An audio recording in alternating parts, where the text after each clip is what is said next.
direction, dans l'autre sens. Alors, je vais montrer qui sont les gens à la tête de ces compagnies-là. On en verra environ une dizaine, parce que c'est des sujets costauds. Et la dernière conférence que j'ai donnée, justement, la semaine passée, c'était costaud. C'est une conférence d'un peu plus de 3 heures. Donc, chers auditeurs, on fait ce qu'on peut et on verra, justement, si on peut tout faire dans la conférence du 20 mai. Sinon, on débordera avec la conférence du 17 juin prochain, qui sera ma dernière de la saison, qui sera ma 70e. 70e à tabac. Et le mal, tout le mal qu'on vit présentement, il est venu de qui? Il est venu de quelle personnalité? Chers auditeurs, c'est pas bien compliqué. Il y a une dame qui est une philosophe, une grande dame qu'on dit. Elle s'appelle Ayn Rand. Pas H, mais A-I-Y-N.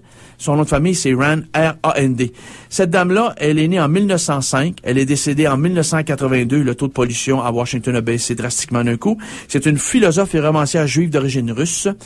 On l'a surnommée la grande papesse du mouvement libertarien américain et la grande prêtresse du paléolibéralisme. Pourquoi paléolibéralisme? Parce que c'est à l'époque des dinosaures. Ce libéralisme-là, c'est un libéralisme qui va nous ramener à l'époque des dinosaures. C'est totalement archaïque. C'est totalement anachronique. Et cette dame-là, elle disait des choses très grandes, très songées, ce qu'elle dit. Elle disait, la dame, Madame Ayn Rand, elle disait, la raison nous montre que tout sacrifice nécessite la désignation d'une personne pour collecter les contributions de tous. Tout service implique que quelqu'un soit servi par un autre. L'homme qui vous parle de sacrifice évoque en réalité un maître et des esclaves et se réserve le rôle du maître. C'est ce qu'a déclaré Madame Ayn Rand. Eh bien, son livre culte de 1957, qu'il a mis sur la map, s'appelle La révolte d'Atlas. Et dans ce livre-là, elle se consacre littéralement à un éloge de l'individualisme forcené, de l'égoïsme le plus obtus et du laisser-faire néolibéral. Pour Ayn Rand, pour cette dame-là, les masses populaires sont des parasites et des solliciteurs d'argent et de services gouvernementaux. Et elle avait un émule, Madame Ayn Rand. Elle avait un bonhomme qui s'appelle Alan Greenspan, qui va devenir le grand patron de la Federal Reserve Bank en 1987, nommé par Ronald Reagan. Et que disait son émule, son disciple, son dauphin? Il disait ceci: tout règlement gouvernemental est un frein à l'innovation et à la compétition. Donc, ces gens-là se sont efforcés à quoi? À faire quoi? Ils se sont efforcés à enlever tout obstacle étatique et à combattre toute forme de réglementation et aussi à mettre hors d'état de nuire tout vestige de l'époque de la Grande Dépression avec l'architecture qui avait été mise en place, l'architecture réglementaire qui avait été mise en place par le président démocrate Frank Delano Roosevelt pour nous sortir du crash boursier. Donc, pour Ayn Rand, l'objectif moral de l'existence est la poursuite du bonheur où l'intérêt personnel, rationnel et le seul système sociétal compatible avec cet objectif est le laisser-faire capitaliste. Ayn Rand défend le capitalisme comme la forme idéale d'organisation de la société. Elle prône le laisser-faire capitaliste, une société où les droits individuels sont pleinement respectés et où toute propriété est privée. Tout système différent de ce modèle est qualifié d'économie mixte, composée de quelques aspects capitalistes et de son opposé, soit le socialisme ou l'étatisme, avec la tyrannie étatiste à l'extrême opposé, d'ailleurs, au capitalisme. Ayn Rand ne considère pas le capitalisme comme une jungle sans règles, mais comme un système bénéfique où chaque innovation et chaque avancée produite par la créativité humaine profite à tous sans causer de perte aux autres, rien de moins.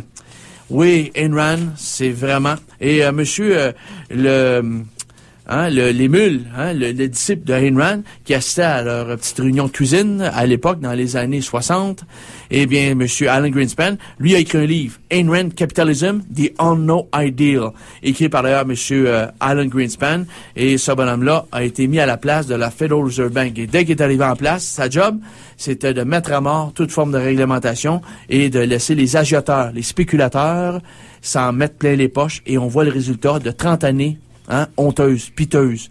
Et c'est l'aboutissement de cette crise qu'on a connue. Et un des adorateurs de Ayn Rand, c'est qui? Ben, c'est le président républicain, cet acteur hollywoodien qui a fait le film célèbre, un film culte, un film phare à Hollywood, Bedtime for Bozo. Il est tard d'aller se coucher pour Bozo. Il y avait un acteur et un singe. Il y avait un singe dans le film. Essayez de savoir qui est le singe. Lequel est le singe? Eh bien, voici ce qu'a dit Ronald Reagan quand il est arrivé au pouvoir en 1980 aux États-Unis. Nous sommes le parti qui veut faire de l'Amérique un peuple qui peut s'enrichir. Et on prendra tous les moyens de cela. Et en 1982, il a écrit et il a endossé la loi Garn-Saint-Germain. Et c'est cette loi-là qui a ouvert la porte au subprime dès 1982. Est-ce que tu vois beaucoup d'idéologues d'extrême droite dans le Journal de Montréal, comme Nathalie El-Khabi de ce monde, commençait à nous expliquer qu'est-ce qui s'est passé avec l'époque de Reagan, qui a vendu le monde au complet avec son concept à la Ayn Rand. Personne ne parle de ça. La fameuse loi Garn-Saint-Germain, c'est là où le bas blesse. Et ça a donné la première crise des saving and loans, les caisses d'épargne américaines, en 1986. On parle de l'équivalent de 1,3 trillion de dollars qui se sont évaporés et que l'État aussi est venu à la rescousse. Et ça, c'est un air de déjà-vu avec qu'est-ce qui vient de se passer, chers auditeurs, chers auditrices. Bravo à Noam Chomsky, puis on va aller en pause musicale, suivi de pause, suivi d'une pause, suivi d'une pause musicale. Il va l'avoir.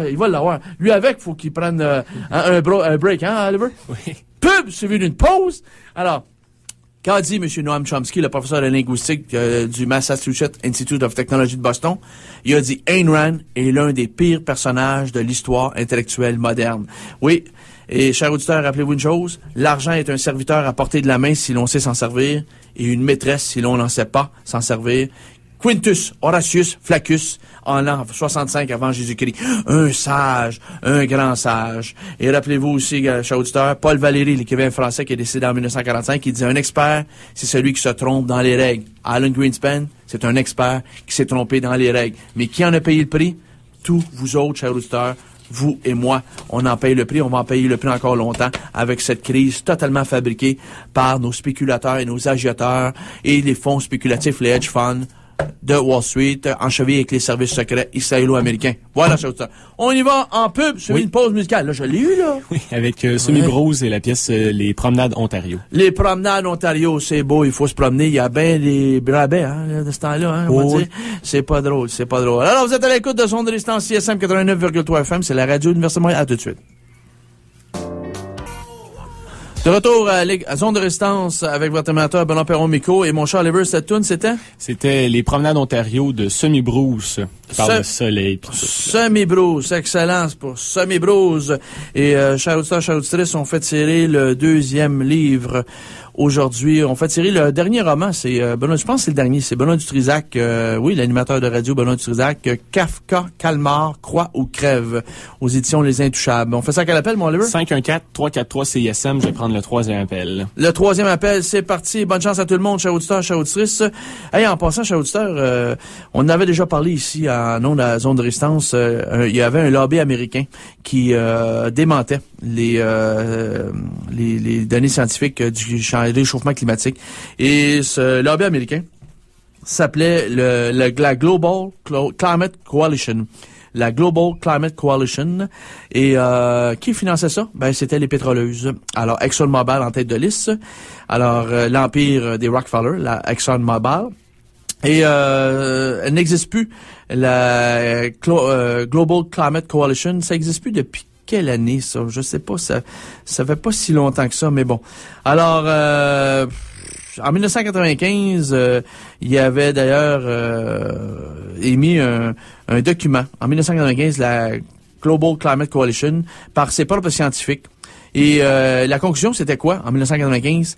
Les propres scientifiques qui étaient à l'emploi de la Global Climate Coalition disaient les bases scientifiques sur les gaz à effet de serre et l'impact potentiel des émissions d'origine humaine, comme le CO2 sur le climat, sont bien établis et ne peuvent pas être contestés. Alors ça, là, c'est les propres scientifiques payés à l'œuvre pour la coalition Global Climate Coalition.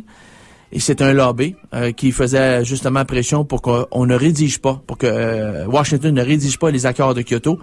Et ce passage-là a été enlevé du document final. Voilà ce qui s'est produit. Là, on le sait maintenant parce que il y a eu des révélations et le président de l'époque, William O'Keefe, qui a été président jusqu'en 2002, et on dit d'ailleurs que la coalition s'est éteinte justement dans ces années-là, 2003 à peu près. Il dit, on a l'impression que les entreprises appartenant à la Global Climate Coalition ont volontairement induit le public en erreur sur le rôle des hommes sur le climat. C'est de la fiction. Nous disions à l'époque qu'il y avait suffisamment d'incertitudes sur l'ampleur de l'influence humaine pour que Kyoto ne se justifie pas. Alors, tout ça de blabla, c'est tout ça de la pourriture et tout ça, en fin de compte, du langage absent et de la langue de bois, mais dans le